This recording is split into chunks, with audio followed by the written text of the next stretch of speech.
السلام علیکم ورحمۃ اللہ وبرکاتہ۔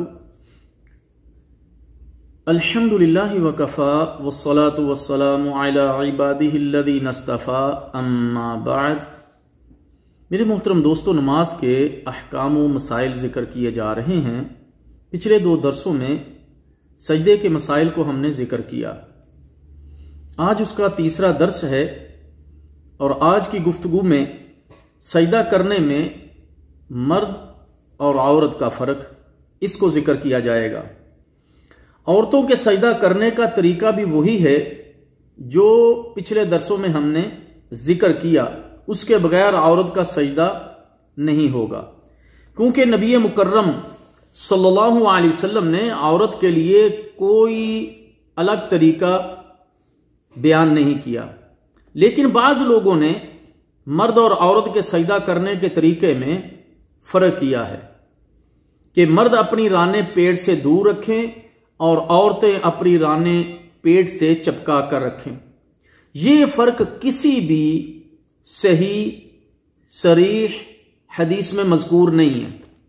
اس حوالے سے جو بھی روایت پیش کی جاتی ہیں وہ بالکل ضعیف ہیں، قطعاً دلیل بنانے کے وہ لائق نہیں۔ وہ روایت یہ ہے کہ نبی مکرم صلی اللہ علیہ وسلم عورتوں کے پاس سے گزرے جو نماز پڑھ رہی تھی، پھر فرمایا، جب تم سجدہ کرو اپنے جسم کا کچھ حصہ زمین سے ملا لیا کرو، کیونکہ عورتوں کا حکم اس میں مردوں والا نہیں۔ نمبر 1، یہ روایت مرسل ہے۔ نمبر 2، یہ روایت منقطع ہے۔ نمبر 3، اس میں ایک راوی سالم متروک ہے۔ چوتھا، یہ صحیح روایت کے بھی بالکل خلاف ہے۔ علامہ ابن الترکمانی حنفی نے اس روایت کے متعلق تفصیل سے لکھا ہے، آپ وہاں پر اس کا مطالعہ کر سکتے ہیں۔ الجوہر النقی علی سنن الکبری للبحقی، جلد 2 کے اندر یہ ان کا مفصل ذکر موجود ہے۔